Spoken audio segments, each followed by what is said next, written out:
बहुत सारे लोग होते हैं जो पढ़ने की फॉर्मेलिटी कर रहे होते हैं। पहले एक बात सुनो, हर बच्चा पढ़ाई के लिए नहीं बना, ये एक फैक्ट है बेटा। हर बच्चा नहीं पढ़ सकता, सब बच्चे नहीं पढ़ सकते। जिसके दिल में इच्छा शक्ति है ना, पहली प्रायोरिटी, भैया मेरे अंदर इच्छा शक्ति है, मुझे पढ़ना है, विल पावर। जरूर जबरदस्ती में ना तो पेरेंट्स पढ़ा सकते, पेरेंट्स तो सब बच्चों को भेजते हैं पर सारे तो नहीं पढ़ते, ना टीचर्स पढ़ा सकते। ये मानो अगर तुम पढ़ सकते हो ना तो तुम बहुत ज़्यादा ब्लेस्ड हो, क्योंकि हर बच्चा पढ़ाई नहीं कर सकता। अपने आप को पढ़ाई में लगाने के लिए मेहनत करनी पड़ती है, पढ़ना एक आदत बनानी पड़ती है। आदत हमेशा ऐसी चीज़ों की मुश्किल से पड़ती है जो थोड़ी सी टफ होती हैं। जैसे पढ़ाई और नशा, अगर दो चीज़ें हों तो नशा करना बहुत आसान है, पढ़ना मुश्किल है। लेकिन जिसको पढ़ाई में मज़ा आने लगता है ना बेटा, फिर वो अपनी लाइफ कहीं ना कहीं बढ़िया जगह सेट कर लेता है। कोई भी इंसान जिसको तुम सफल देखते हो ना, जिसके पास घर है, गाड़ी है, अच्छी ज़िंदगी है, उसने मेहनत कर रखी है बेटा। बाय चांस नॉर्मल आदमी के साथ कोई बहुत बढ़िया चीज़ नहीं होती।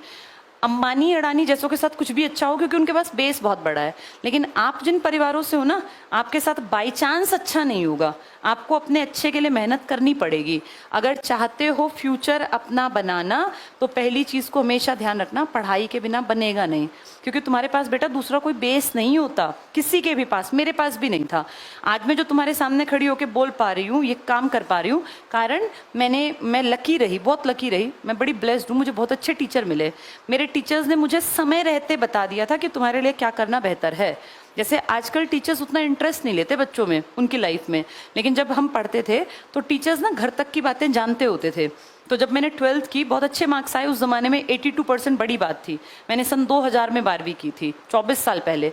तो मेरे एक टीचर ने मुझे कहा कि भाई क्या करोगे बेटा। मैंने कहा सर मैं ना कुछ बड़ा सोच रही हूँ, कुछ बड़ा करूँगी। तो वो जानते थे कि मेरे फादर भाई क्या करते हैं, मेरा क्या हिसाब किताब है। हम 4 बहनें थी। तो उन्होंने मुझे बड़ी अच्छी एक बात कही। राधे श्याम शर्मा नाम था सर का, हिंदी पढ़ाते थे 12th में। मैं ह्यूमैनिटीज़ से पढ़ी थी, आर्ट से। तो उन्होंने कहा बेटा बड़ा करने में बुराई नहीं है, पर सबसे पहले कोशिश करना कंपटीशन, जैसे उन्होंने मुझे कहा तुम जनरल कैटेगरी से हो, तुम्हारे लिए कंपटीशन ज़्यादा है, तो सबसे पहले अपना एक प्लेटफॉर्म तैयार कर लेना, फिर आगे कुछ बड़ा करने की हिम्मत आ जाएगी। उनकी वो बात भगवान की दया से मेरी बुद्धि में आ गई और मैं शुक्रगुजार हूँ ईश्वर के, जो मुझे 12th करते ही समझ में आ गया कि मुझे क्या करना चाहिए। इसीलिए मैंने बहुत बड़ा करने की कोशिश पहले नहीं की, पहले सबसे पहले जो सबसे जल्दी चीज़ मिल सकती थी उसके लिए भाग दौड़ की, और वो मुझे नज़र आया कि मैं सबसे कम समय में टीचर बन सकती हूँ। तब 12th के बाद ही ईटी का डिप्लोमा होता था, उसमें सिर्फ 12th मांगते थे। वो डिप्लोमा किया 2 साल का, तुरंत से फॉर्म्स निकले, नौकरियां आई और मुझे नौकरी मिल गई।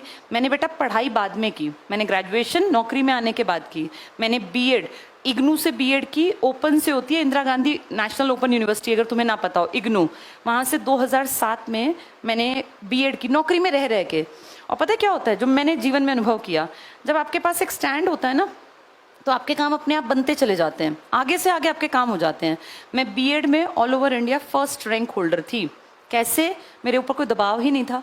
मैं सरकारी नौकरी में सैलरी लेती थी, रोज स्कूल जाती थी, मेरे पास नौकरी थी और मुझे पढ़ाई आगे करनी थी, तो मेरे ऊपर कोई चिंता ही नहीं थी। मैं फ्री होके, बिल्कुल फ्री होके गई, इसीलिए मेरा all over India first rank था।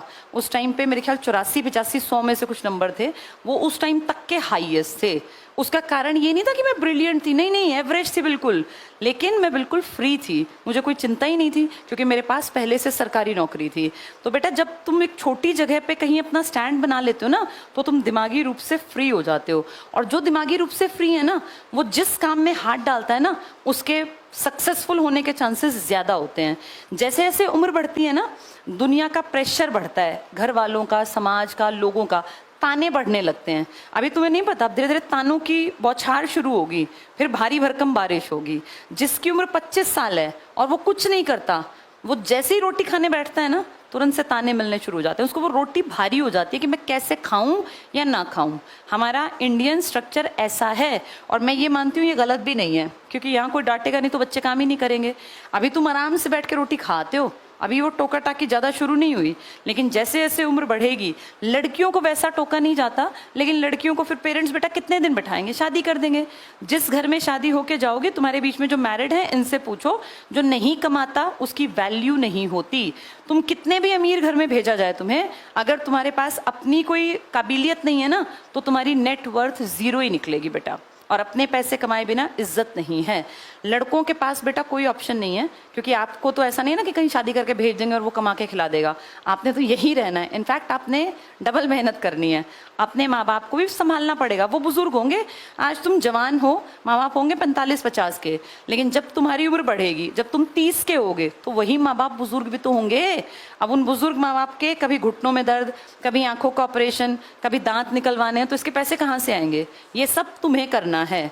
लड़कों पर दोहरी जिम्मेदारी होती है बेटा, अपनी वाइफ की, अपने बच्चों की, और अपनी पिछली पीढ़ी के माँ बाप की। वो भी तुम्हारे ही ऊपर डिपेंड है।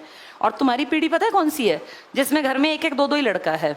जैसे इससे पिछली पीढ़ी में क्या था, 4-5 लड़के हैं, 4-5 मिलके पिताजी का ऑपरेशन लाख रुपए का हो रहा है, 20-20 हजार कर दो, 5 भाई हैं, 20 हजार में चल गया काम।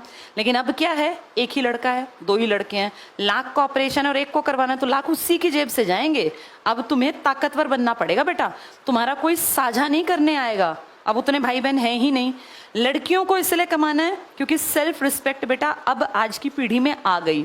हमारी दादियों के टाइम में औरतें पिटती थी घर में, फिर भी वहीं पड़ी रहती थी क्योंकि कोई ऑप्शन नहीं था।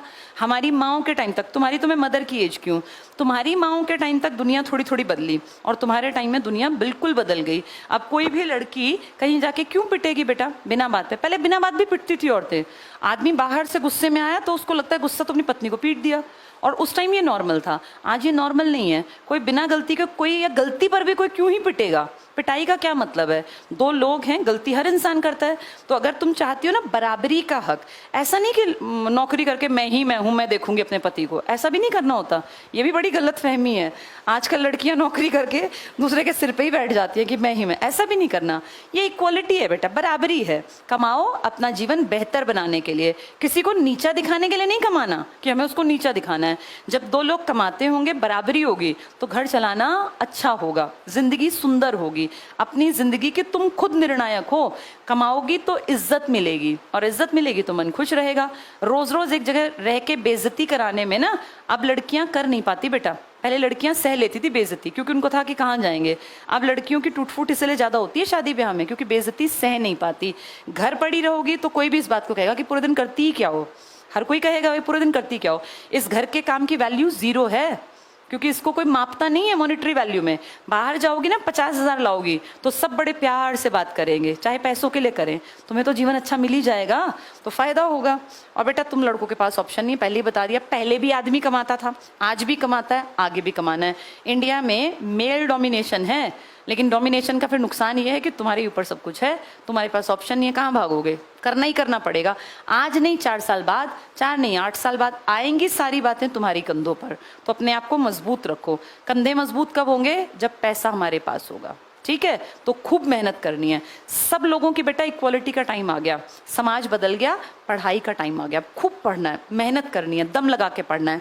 और फिर कह रही हूँ, सब लोग पढ़ाई के लिए नहीं बने। आपके बीच में से कुछ लोग ऐसे होंगे टाइम पास करेंगे। वो बेटा स्कूल में भी टाइम पास ही करते थे। याद करो अपनी क्लास को, तुम्हारी क्लास में क्या 100% बच्चे पढ़ते थे? नहीं ना। कुछ तो ना काम करना, ना कॉपी बनानी, डांट खानी है, रोज क्लास से निकलना है, मुर्गा बनना है, हाथ ऊपर करके खड़े होना है, यही तो काम थे ना। वही लोग आगे तक भी चलते हैं, वो भी तो जवान होते हैं, वो भी तो बुढ़े होते हैं, बुजुर्ग होते हैं। तो ऐसा नहीं कि सब समझदार बन जाते हैं। जो जैसा है, कुछ लोग प्रवृत्ति को चेंज नहीं करते, कुछ लोगों पे जिंदगी की मार पड़ते ही वो चेंज हो जाते हैं। कई लोगों के साथ ऐसा बुरा भी होता है कि यंग एज में पिताजी गुजर गए, अब सारा बचपना शैतानी सब खत्म हो जाती है, तुरंत से मैच्योरिटी अपने आप आ जाती है, क्योंकि दिखता है कि घर का खर्चा चलाना पड़ेगा। कई बार जिंदगी बहुत जल्दी मैच्योर कर देती है इंसान को। भगवान ना करे तुम्हारे ऊपर वो दिक्कत आए, पर बेटा अब तुम्हारी उम्र आ गई पढ़ने की। अब वो टाइम पास वाला टाइम हटा के और पढ़ाई पे बैठ जाओ अपनी पे, ठीक है?